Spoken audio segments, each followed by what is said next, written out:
like to welcome you to the first reading in the fourth series of poetry readings sponsored by the Friends of the Scranton Public Library.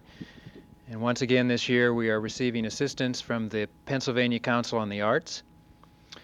Other readings scheduled at this time for the series include Heather McHugh, who is going to be reading here on November 13th, and Sonia Sanchez on March 18th. And there's a possibility that we may be scheduling a fourth reading for later in the spring, which will be announced when we find out if we get enough money.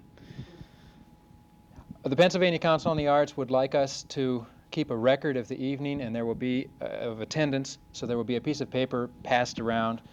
If you could just sign your name, and if it somehow misses you, you can find it over by the door probably after the reading. Also, at the end of the reading, there will be wine and cheese.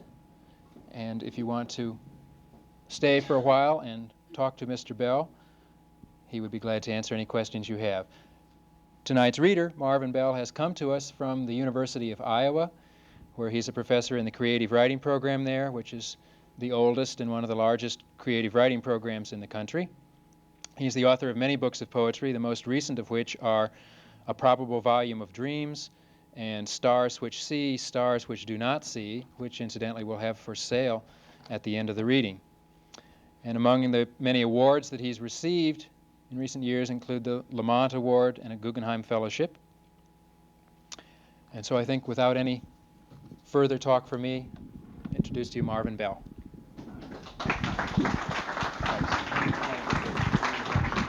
I can do it. Thank you. We're going to get ready. Okay.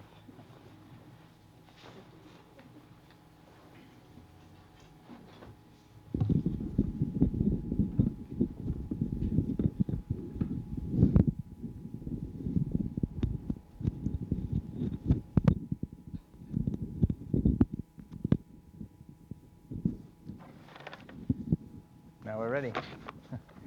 I thought I would kind of dog paddle along for a while and see if a plan presents itself. And I thought I would paddle along in this purple book with a long title, Stars Which See, Stars Which Do Not See, and then perhaps read some poems from a new manuscript, maybe go back and forth.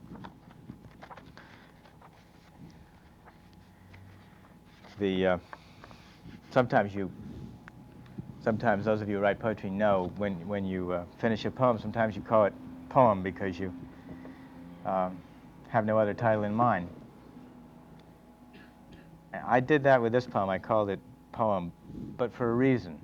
It's because the poem itself is speaking, at least at first. And then I sent the poem to an editor, and he liked the poem, but he thought it needed a more specific title. So I thought about that for a long while, and then I decided he was right. So now it's called The Poem, which he said made all the difference. The poem. Would you like me more if I were a woman? Would you treat me better, for I am man? I'm just words, no, not words even, just marks on a page. Tokens of what? Oh, you know. Then tell them, will you? Tell them to stop looking for me. Tell them I never left home. Tell them, if you must, that I never left my body. Unlike so many others, I had no wings, just shoulders. I was like the snow bunting of stout build but moderate size. Better make that exceedingly moderate size.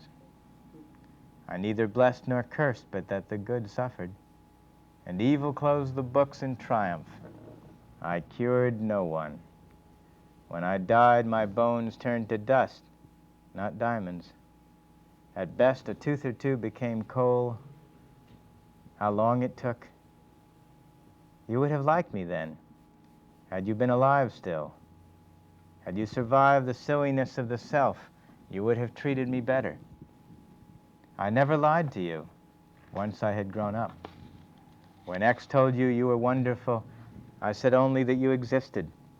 When Y said that you were awful, I said only that life continues. I did not mean a life like yours. Not life so proud to be life. Not life so conscious of life. Not life reduced to this life or that life. Not life as something to see or own. Not life as a form of life which wants wings it doesn't have, and a skeleton of jewels. Not this one of bones and becoming.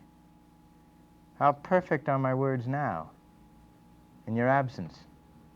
Ungainly, yet mild perhaps, taking the place of no field, offering neither to stand in the place of a tree, nor where the water was, neither under your heel nor floating, just gradually appearing, gainless and insubstantial, near you as always, asking you to dance.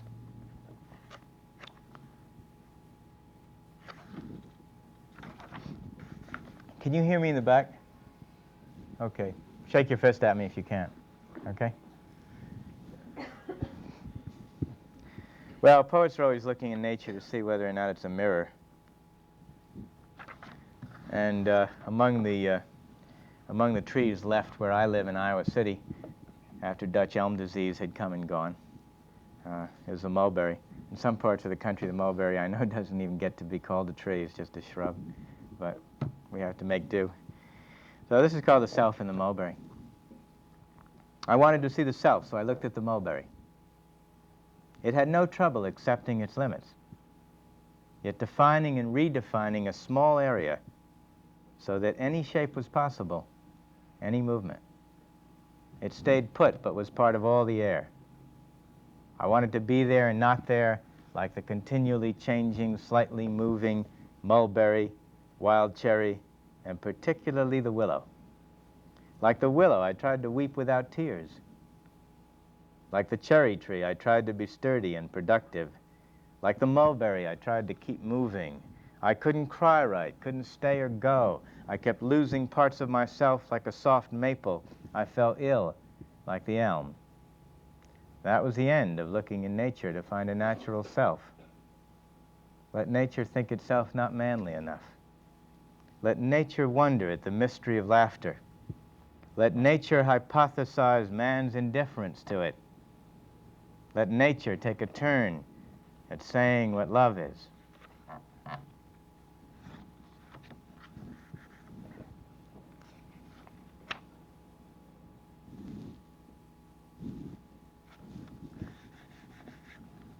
Sometimes you have to think of things to say between poems.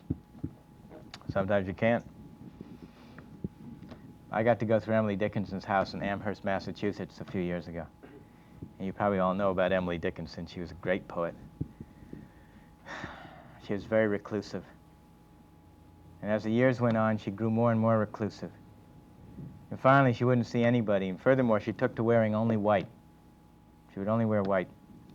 There's a story that a doctor was called to diagnose her illness at one point. She wasn't feeling very well, and by that point she had grown so reclusive that he was forced to make his diagnosis by standing at the bottom of the stairs while she passed once in the hallway above. She wrote 1,700 and, I always forget, either 75 or 76 poems. Anybody remember? They both sound like magical figures. She wrote 1,775 poems. They're all short. Most of them are very short. She was a very great poet. Well, I got to go through her house. And the fellow taking me around took me into her bedroom, which was also her writing room. And then he reached into the closet suddenly. He handed me one of the white dresses she'd worn. And if I'd been smart, I would have grabbed the dress and run out the door and across the George Washington Bridge and back to Iowa where I live. But I just looked at it. So this poem begins there, and then it goes back to Iowa City, which is where I live. And it's called The Mystery of Emily Dickinson. Sometimes the weather goes on for days. But you were different. You were divine. While the others wrote more and longer, you wrote much more and much shorter. I held your white dress once, 12 buttons. In the cupola, the wasp struck glass as hard to escape as you hit your sound again and again, asking welcome, no one. Except for you, it were a trifle. This morning, not much after dawn, in level country, not New England's. Through leftovers of summer rain, I went out ragtag to the curb, only a sleepy householder at his routine, bending to trash, when a young girl in a white dress your size passed, so softly, carrying her shoes. It must be she surprised me, her barefoot quick step in the earliness of the hour, your dress, or surely I'd have spoken of it sooner. I should have called to her, but a neighbor wore that look you see against happiness. I won't say anything would have happened unless there was time, and eternity's plenty.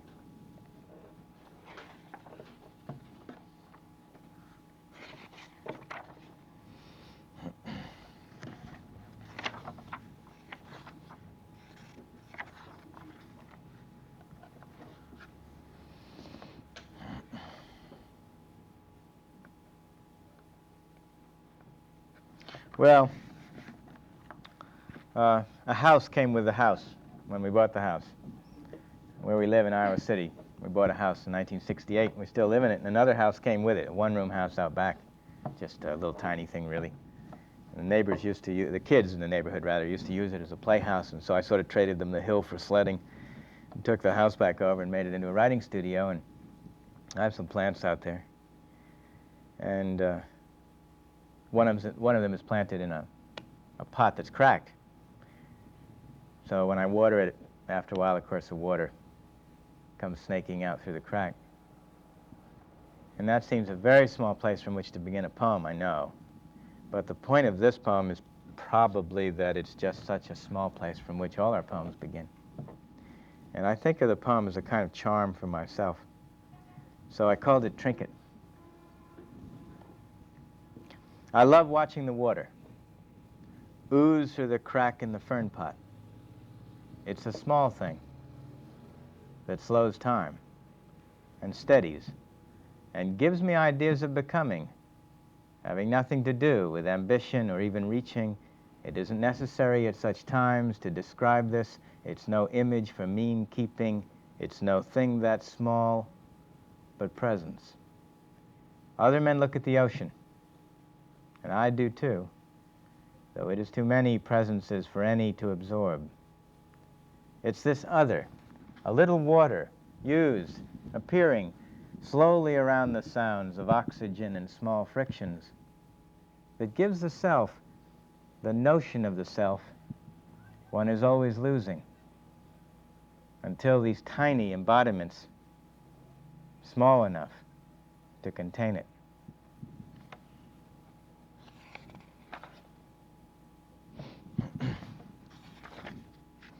Well, I told you that Dutch elm disease came ripping through Iowa City. I can't remember which direction it was moving. Did we send it to you, or did you send it to us? Was it going west to east or east to west? Anybody remember? It never came here? Yeah. It came here? That was invented. I don't know which way it's going, though. Well, it came through Iowa City where there were a great many wonderful Dutch elms. We had what we thought was going to be the last one out front. Big double Dutch elm. Seemed to have survived. And then one afternoon, lightning hit it. And it was partially split. Now we bolted it together. But its spirit was broken, and a year later it caught Dutch elm disease and had to be cut down. This is called An Elm We Lost. On it we wrote a little essay about who loved who. Shade moves in the grass, never still. And they still do. That's it. If I could only make it smaller. Well, I'm going to read the title poem from this purple book. The title is rather long, Stars Which See, Stars Which Do Not See. You can't see it very well from there, I know, but on the cover is one of the charcoal preliminary sketches that Seurat did for a very famous painting called Sunday Afternoon on La Grande Jatte, painting which hangs up in Chicago in the Art Institute. A gigantic painting, and it's a painting in which, well, it's famous for many reasons, but just to describe what's in it, a great many people are in it sitting by the river on a Sunday afternoon, apparently all at peace. God's in his heaven, all's right with the world, and so forth. Hiya, come on in. Chairs we got. We got chairs. This poem derives loosely from that painting.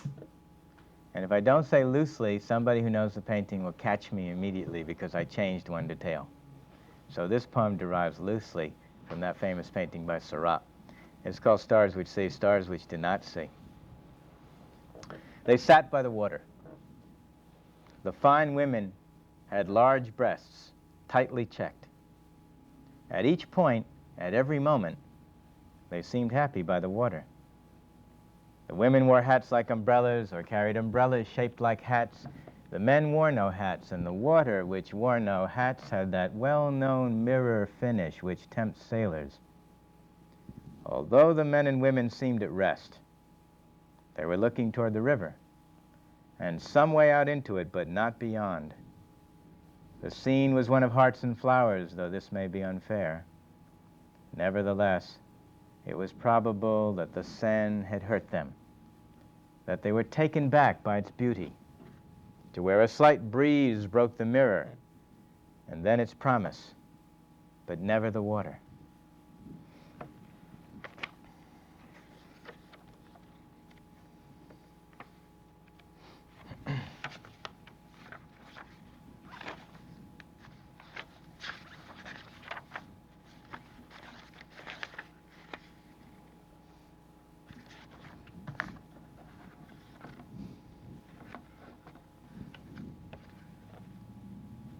If I move suddenly to the side, you'll lose me, won't you? I felt, for a moment, I felt an inkling of freedom, but then I realized, no. Well, if you write anything at all, after a while, you not only trust words to do some things, you distrust them a whole lot, because you know what they can do, and what they can't do, and what they can do that's misleading and distorting and wrong. Don't forget, language is not just the vehicle for truth. It's much more often the vehicle for lies, exaggeration, falsehoods, and all kinds of cruelty. So, anybody who writes has a certain distrust of language. And sometimes poems take their definition as poems from being anti-poetic. This is one of those poems. It's called To No One in Particular. Whether you sing or scream, the process is the same. You start inside yourself a small explosion, the difference being that in the scream, the throat is squeezed so that the back of the tongue can taste the brain sphere. Also, spittle and phlegm are components of the instrument. I guess it would be possible to take someone by the throat and give him a good beating. All the while, though, some fool would be writing down the notes of the victim, underscoring this phrase, lightening this one, adding a grace note and a trill, and instructions in one of those languages revered for its vowels. But all the time it's consonants coming from the throat. Here's the one you were throttling, still gagging out the guttural CH, the throat-clearing Yiddish CH, and other consonants burned by opera singers and English teachers. He won't bother you again. He'll scrape home to take it out on his wife, more bestial consonants rising in pitch until spent. Then he'll lock a leg over her and snore, and all the time, he hasn't said a word we can repeat, even though we all speak his language. Even though the toast in our throats in the morning has a word for us. Not at all like bread and rain, but something grittier and something thicker going through what we are. Even though we snort and sniffle, cough, hiccup, cry, and come and laugh until our stomachs turn. Who will write down this language? Who will do the work necessary? Who will gag on a chicken bone for observation?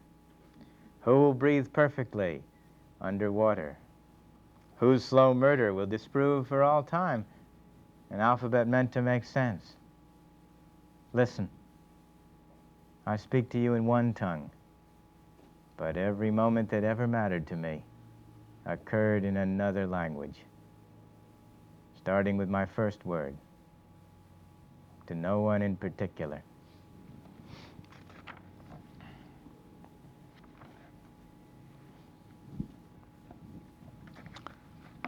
Well,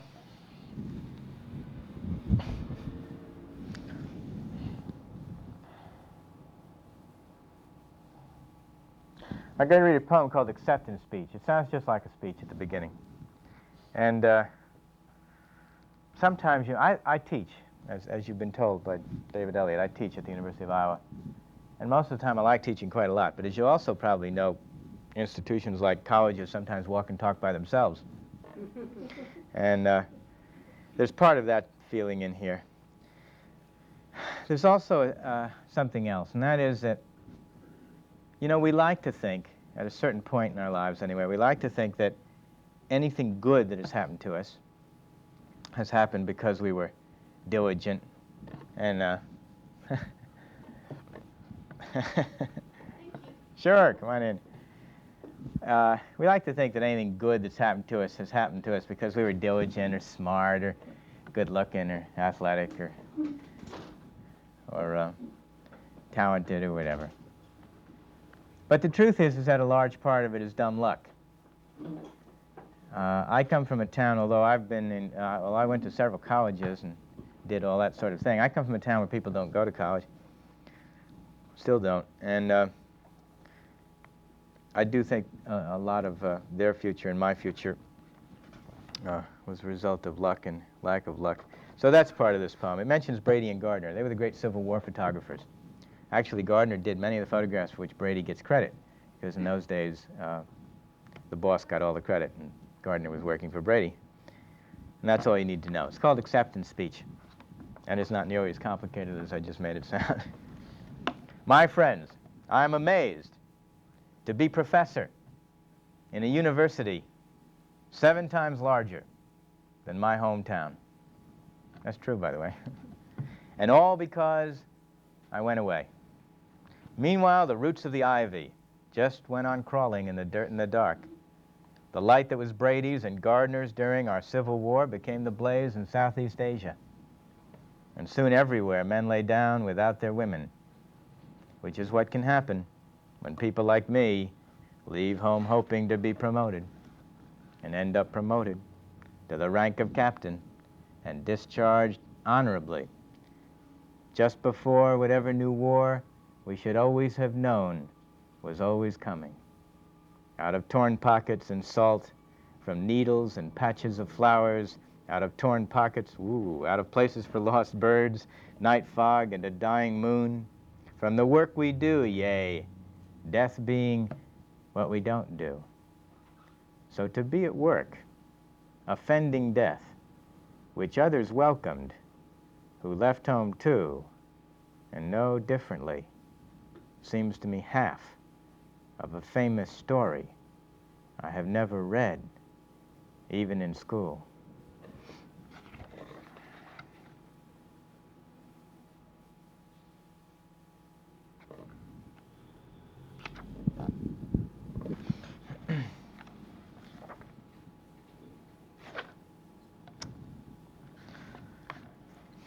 Well, I'm still moseying along in this book. I didn't bring any of my other books, so it's going to be this and some of the new poems. I don't have a choice. Sometimes you write a poem to change your mood, right? This is called Written During Depression, How to Be Happy.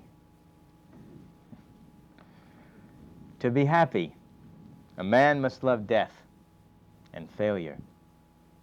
Then, however great the flash of this moment or that bit of life's work, there will come always another moment to be appreciated because fading or crumbling. If, however, a man loves life, there can be no end to it nor hope. If a man loves reason, eventually he will find none. If he loves the interest of others, he will be made to apologize continually for his own being. If he loves form, all that he does or knows will come not to nothing but to that other possibility of meaninglessness, everything. That is why the shape of things to come is a phrase littered with tracks into the bush, where the pure primitive is a headhunter's delusion, and why, my dear, I love you. You could end any poem that way, you know. Just stick on the end. Why, my dear, I love you.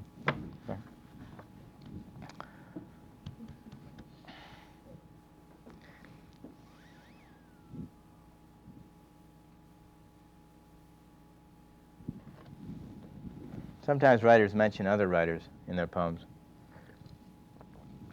Great writers. They mention great writers, hoping that the glory of the great writers will somehow fall on themselves. So I've written a poem titled Spencer, Chaucer, Dryden, Johnson, Browning, Tennyson, Dickens, Hardy, and Kipling. Those 9 writers, along with many others, are buried, as some of you may know, in one place.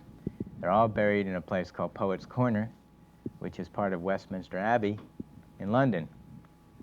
Shakespeare is not buried there. This poem mentions Madame's, which is Madame Tussauds, the wax museum in London. It also mentions the great American poets Whitman and Williams. That's all you need to know. And it has a nasty line in it that I always enjoy. Spencer, Chaucer, Dryden, Johnson, Browning, Tennyson, Dickens, Hardy, and Kipling. Ladies and gentlemen, the English language holds in the hearts of each of you a place where the poets lie buried in a musty community. Here is that place. Think not of Shakespeare. He's off by himself.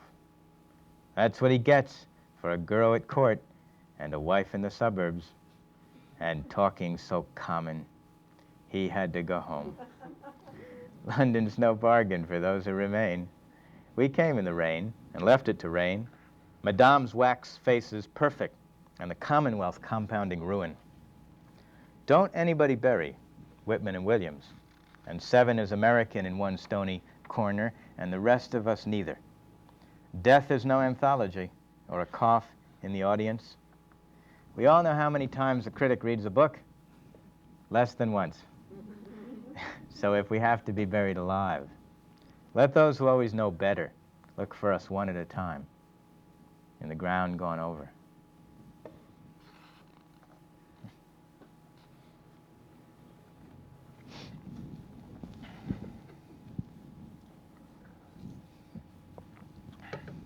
You still hear me in the rear?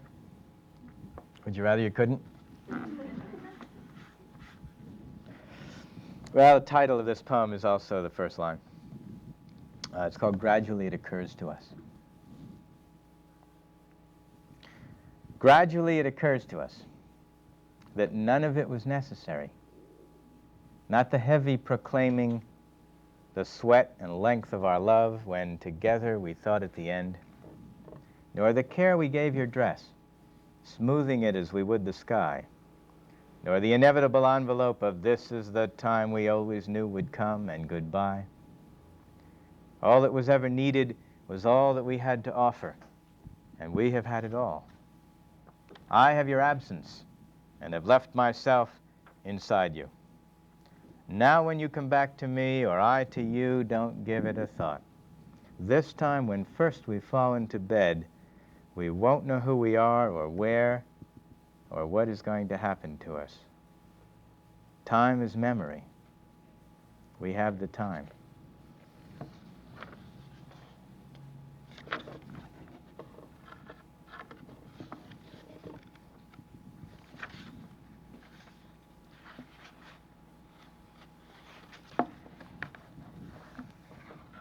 I have this nifty runner's watch here, you know. I can keep track of the time. My wife was watching films of the Boston Marathon, hoping to see me, and she said she couldn't figure out. Everybody had a tick. As they came across the finish line, they would all go like this. She kept watching them. Hundreds of people going like this. And of course, you know already now what they're doing, right? They're all checking their watches, right? They're all stopping their little runner's watches to see what their time was. So they all come across the line.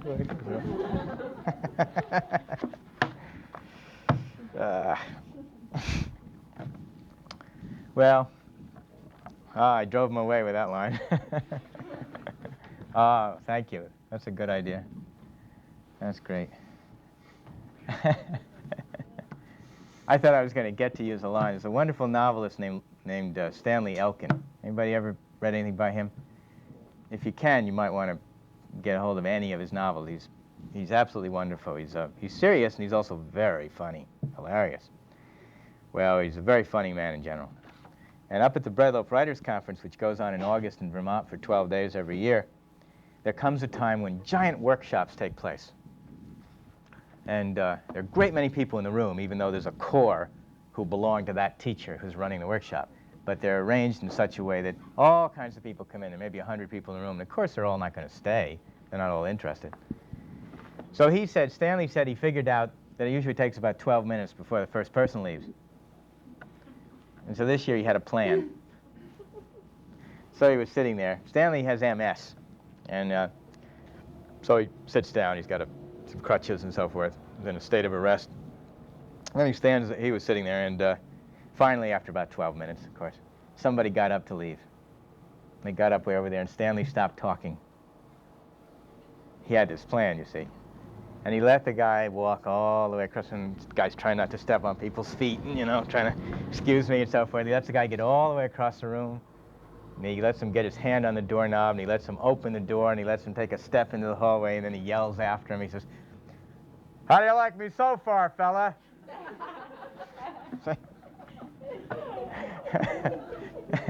He's a wonderful man. I don't know if you ever have novelists read down here, but he's a terrific reader. He's wonderful, wonderful.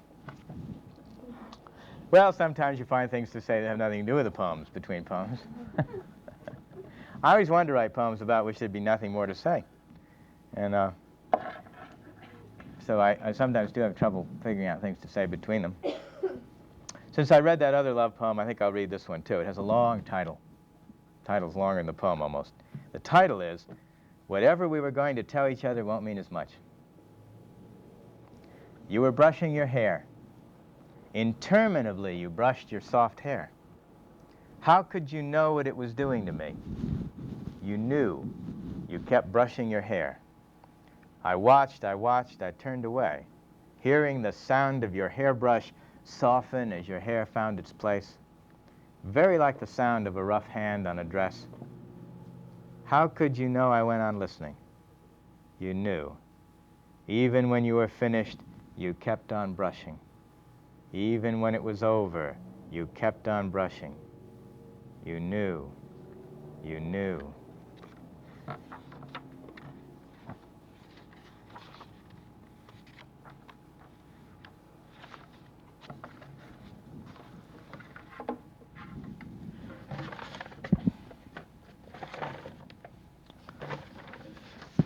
Well, I think I'll read a few poems from a book that's not going to come out until next September. This is called The Hedge Apple. Outside Murray, Kentucky, on a highway, three of us stopped to look at a hedge apple and a hedge apple tree until we thought we were about to be chased. And it's in two sections. I wish we'd gone back. You didn't tell me she came off her porch and ran through the green yards, waving us back as we drove away, but all the time in our blind spot. That heavy fruit, the hedge apple, had made us stop. Then when she came waving to the screen, we flinched, a foot down on the gas pedal, not to be pinned for having intentions on her hedge apple tree. She knew us, she told you later, but still we had the fear of correspondence and the guilt that comes from watching someone else's treasure in the open, and also the fear of letting things be more than they seem and ourselves less. We should have gone back. Do the trees really laugh? Can we smell the light? Is there smoke inside the cornstalk and a light inside the tree? A light that will not find where it came from. What they call a hedge apple, it is one more perversion of the apple, one more story like unto the ancient unwilling airs and dances. I'm sure that we could have stolen one and taken a bite apiece and made ourselves crazy from the ground up. We should have gone back. We should have beckoned the wind back into the hedge apples and her back in through the screen. In spring, when the trees laugh, like men and women who have been breathing deeply and are also thirsty, and the light increases and increases its waxy luxury, so that a stand of bush might seem an artist's wash, we forget what we were told. First, the hedge apple is the giant birthing of a tree, not a hedge. And second is no apple. A lemon grapefruit, maybe. Like a grapefruit, but green. Like an apple, but lemony. We were lucky. 3 in a car, the language we spoke seeming to make light everywhere because we stopped to look. For a moment then, we forgot what we were told, and we didn't think. Without us, the hedge apple is perfect, means nothing. We should have gone back.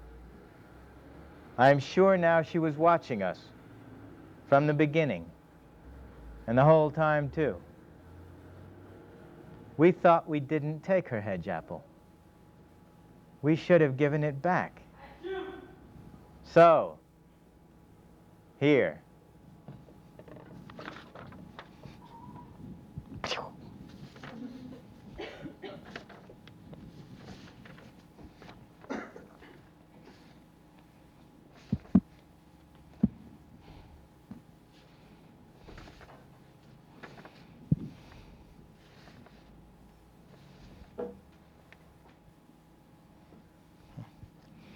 Well, this is a poem that takes place down in Fort Bragg, North Carolina, as it happens, on what's still called, I guess, the combat infiltration course. That's where you crawl under the machine gun fire.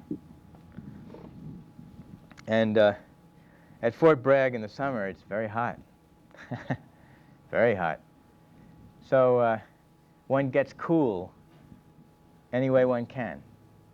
And one of the ways to get cool is to lay in the mud puddles.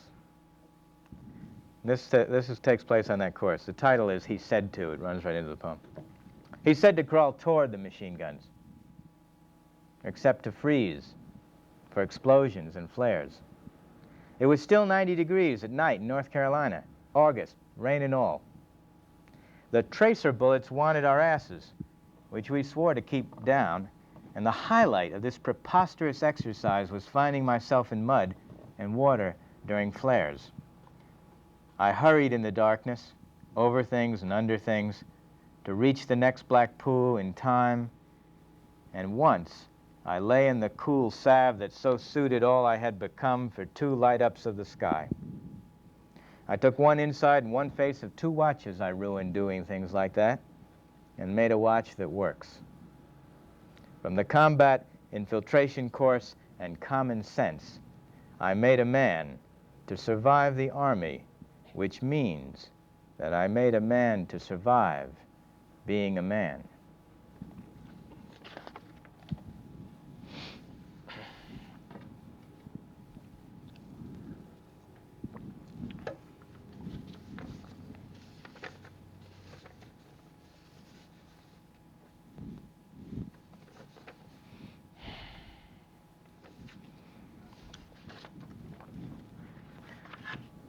Well, I went to Cuba once, and this was a long time ago, and it was the wrong time.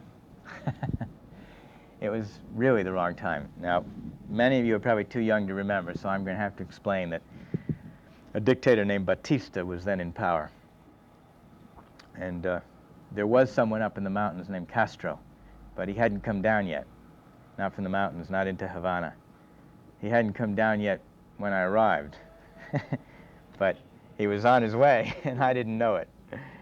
And so this takes place then. It's called Cuba, 50s. I'm a teenager in a towel, and the government is falling. In the hallway, 2 brown shirts are breaking down a door, and a man is taken while I stand in a small towel to put in order the machine gun in the street, a scared cabbie, the girl who put the coins into my friend's hand and signaled a slow cop, and now this. I go back to my room and tell the girl to go with God. I have to tell my friend through the door of his room 3 times to get going, and no wonder when I see the beauty he's been trying to position. There isn't time for love, or even rum, which we've a case of, to give to the road crew by the airport. No time to look for the 3 Canadians who knew the hotel. They may be gone already. Who else would hitch the keys to fly to Havana to be caught distracted in a revolution wearing only a towel? I can't be stupid enough to earn these moments. I tell myself, but I am. In Miami, it's all over. The slow news from the island will pump up the cigar trade for a while. In the half-open but air-conditioned stand-up bar, a man takes my hot cigarette, touches it to his arm, his armpit, and his neck, puffs it up again, this time to his tongue, chews it, and swallows. It's a stupid trick that burns him, but we talk for hours.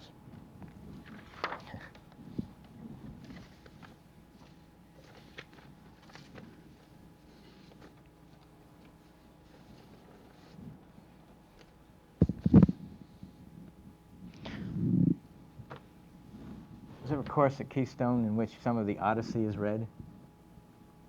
You know? Never mind. One possibly. I don't know if this is useful. I'll just read it, and if it doesn't make any sense to you, don't worry about it. Many of my poems make no sense to me either. This is a study guide for the Odyssey. I found a lot of it on a Xerox machine.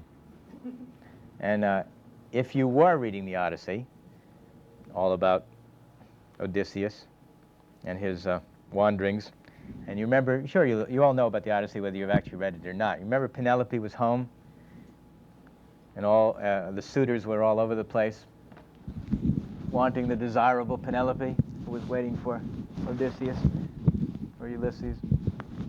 And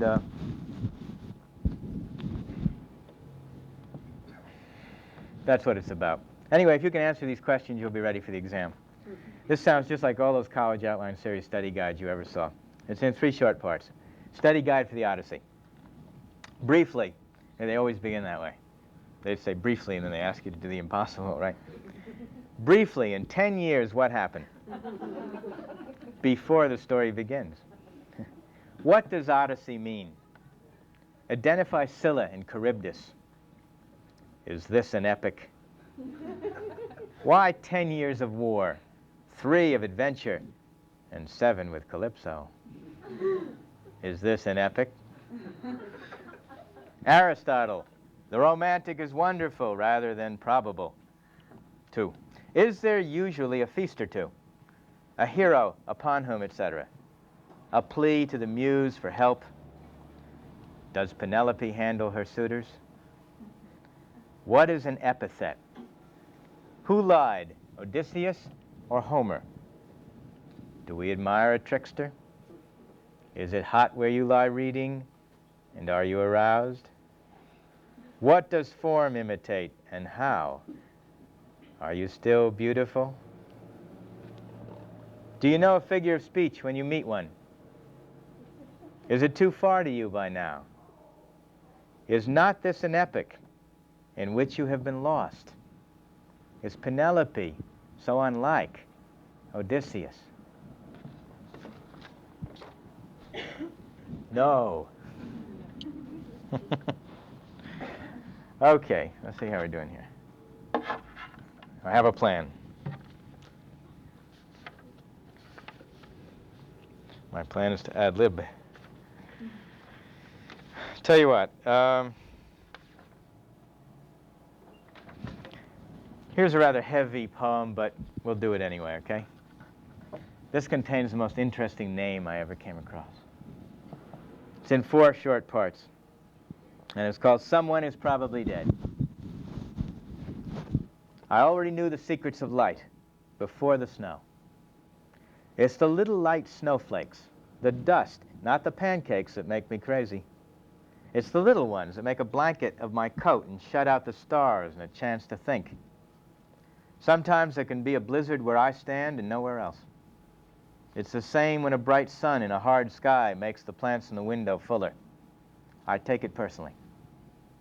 And even now, hiding from the snow, just 10 p.m., a Tuesday, I sit under a green bursting indoors plant with this feeling.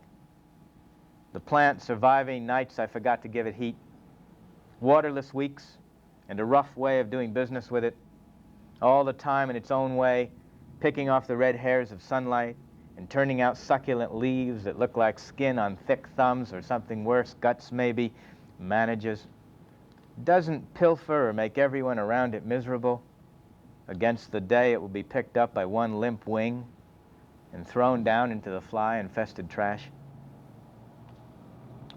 Sometimes I've been sick for 3 years, but not with fever and thrashing, and the sheets torn round so that any doctor would see at once a tight, damp picture of illness. No, sick with calm, the catatonia of still beauty, the pretty prison of memories, sometimes just a face, just a name. It's a wonder we're alive. We so much prefer the dead. So once I took a ride in Chicago. The cabbie's name was Purchase Slaughter. He was all business, not a star, but a name that goes from here to there. So I'm going to put him right here in front of you and explain to you that when you drive a taxi in the city for 10 hours a day forever, you end up sitting perfectly still. And the city goes by you, turns right and left, stops and starts up, and you immobile in your thoughts. Mr. Slaughter, the anti-hero of these lines, probably stands tonight in the snow off Lake Michigan and curses the weather, which robs him of his income and makes him live another life, or nothing. It's stupid to pretend we can be someone else when someone else is dead.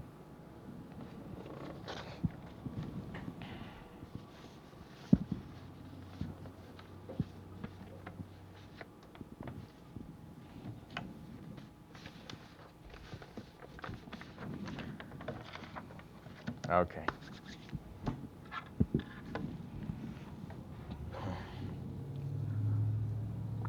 I once snuck in. I was giving a reading with a poet named Barry Goldenson, lives up in Vermont. Still looking for things to say between poems, you can see. And I snuck in anyway, and I replaced all the water in the pitcher long before we were going to read with gin. And I thought that'd be just a wonderful joke. But what I didn't realize is that he was going to show up to the reading half-tanked. And he finally got thirsty. He was reading along, he got thirsty, and he poured out a big glass of what he thought was water, and he picked it up, and he took a big drink, and a little smile came across his face, and he just kept going. And the reading went on and on and on. He wasn't mad at all. He's not a drinker, though. I don't want to sully his good name. This is called These Green Going to Yellow. It's a title poem from the new book that won't be out till next September. Want to come in? We're not going to be here long, but you can come on in if you like. Got a few chairs here. Why not? You came for the drawing, right? Yeah. Okay, this is a poem called These Green Going to Yellow. This year, I'm raising the emotional ante, putting my face in the leaves to be stepped on, seeing myself among them, that is likening leaf vein to artery, leaf to flesh, the passage of a leaf in autumn to the passage of autumn, branch tip and winter spaces to possibilities, and possibility to God. Even on East 61st Street, in the blousy city of New York, someone has planted a ginkgo because it has leaves like fans, like hands, hand leaves, and sex. I'm interrupting the poem to tell you, if you don't know it, the ginkgo has gender. It has sex, if you will. There are female ginkgos and there are male ginkgos. Great for the ginkgo. Because it has leaves like fans, like hands, hand leaves, and sex. Those lovely Chinese hands on the sidewalks. The ginkgo came from China. I keep filling this in for you. Those lovely Chinese hands on the sidewalks, so far from delicacy, or even perhaps another gender of ginkgo. Do we see them? No one ever treated us so gently as these green going to yellow hands fanned out where we walk. No one ever fell down so quietly and lay where we would look when we were tired or embarrassed, or so bowed down by humanity that we had to watch out lest our shoes stumble and look down, not to look up, until something looked like parts of people where we were walking. We have no experience to make us see the ginkgo or any other tree. And in our admiration for whatever grows tall and outlives us, we look away or look at the middles of things, which would not be our way if we truly thought we were gods.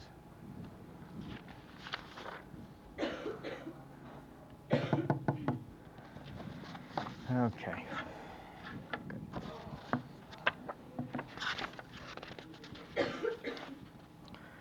Okay, I'm going to read 3 poems to finish up with. One is, 2 are from the book and 1 is from the next book.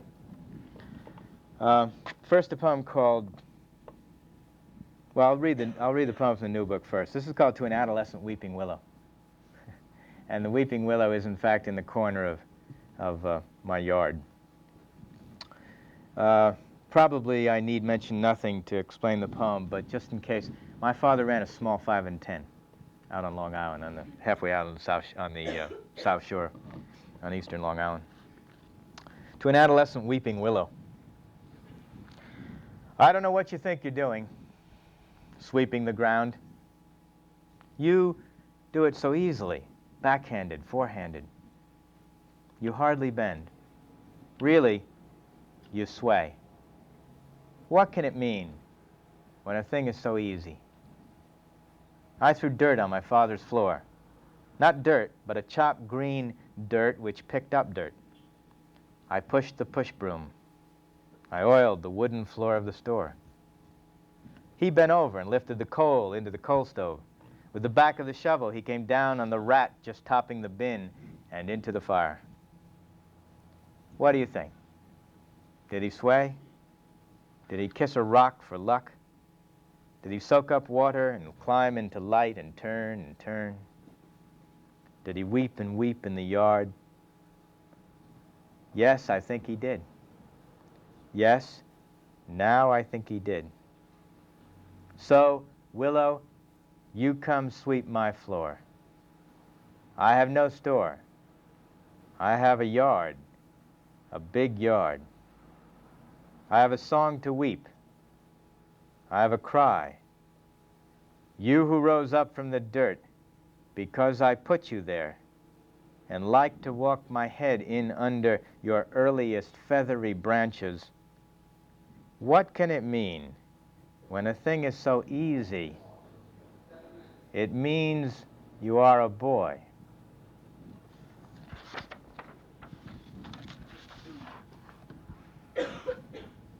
Mind come in?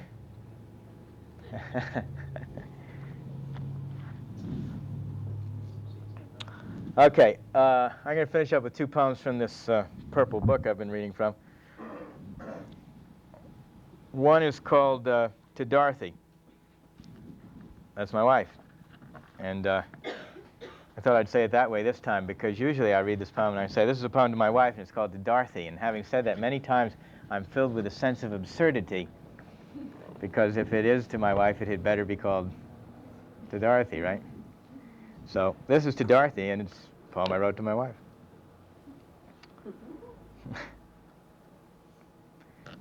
You are not beautiful, exactly. You are beautiful, inexactly. You let a weed grow by the mulberry, and a mulberry grow by the house. So close, in the personal quiet of a windy night, it brushes the wall and sweeps away the day till we sleep. A child said it, and it seemed true. Things that are lost are all equal. But it isn't true. If I lost you, the air wouldn't move nor the tree grow. Someone would pull the weed, my flower. The quiet wouldn't be yours. If I lost you, I'd have to ask the grass to let me sleep. And finally, I'll read the last poem, as it happens, from Stars Which See, Stars Which Do Not See. The poem's called Gemwood. It's dedicated to my sons, Nathan and Jason. Nathan the older and Jason the younger son, who show up in the poem, albeit at much younger ages than they are now. And I think this poem must be very confusing sometimes to people who listen to it, because Nathan and Jason sound so alike as names. And in fact, Nathan is now almost 21. Jason's still home. He's 14. And I'm always calling them by their brothers' names. And they've learned that I don't mean anything. Well, the poem's dedicated to them, and they show up in it. The Mad River shows up in it. That's a river in Vermont in this case. Camel's Hump, a mountaintop in Vermont, shows up in it. The Adirondack Mountains in upper New York State, as it happens, show up in it. A Xerox of the younger boy's hand, made when he was only 5 years old, shows up in it. I was showing him how a Xerox machine works, and I said, "Here, put your hand there," and ran off a copy. And of course, what I got was a picture of his fleshy, innocent hand, showing the fingerprints and all. That shows up in it. Preeminently, what shows up in it in the beginning is a gift shop item called gemwood. Gemwood is made by force-feeding dyes into pine trees and then cutting off discs, little bullseye-like slices, which become jewelry and what have you.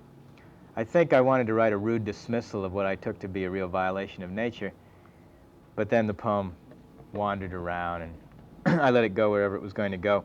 In fact, it used to be titled How We Think Back, but now it's called Gemwood. In the shops, they're showing gemwood. The buffed-up flakes of dye-fed pines, bright concentrics or bullseyes, wide-eyed on the rack of this newest joint effort of man and nature.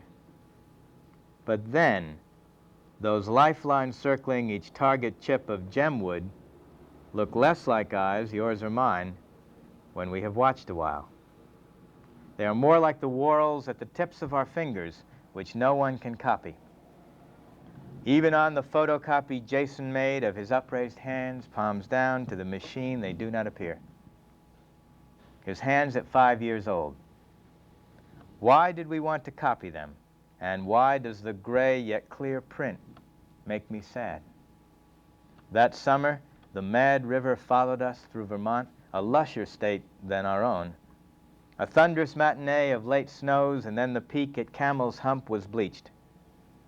As a yellow pear is to the sky, that was our feeling. We had with us a rat from the lab. No, a pet we'd named, a pure friend who changed our minds. When it rained near the whole of the summer, in that cabin, Nathan made her a social creature. She was all our diversion and brave. That's why when she died, in the heat of our car, one accidental day we didn't intend, it hurt her master first and most, being his first loss like that. And the rest of our family felt badly, even to tears, for a heart that small. We buried her by the road in the Adirondack Mountains and kept our way to Iowa.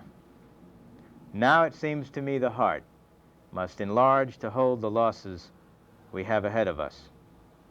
I hold to a certain sadness, the way others search for joy, though I like joy.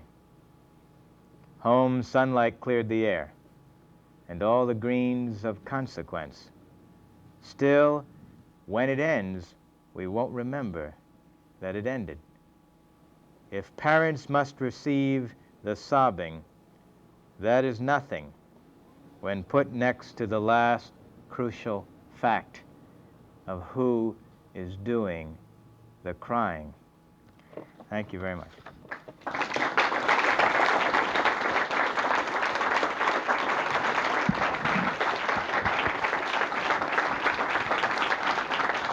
Maybe I'll sit down next to you guys, huh?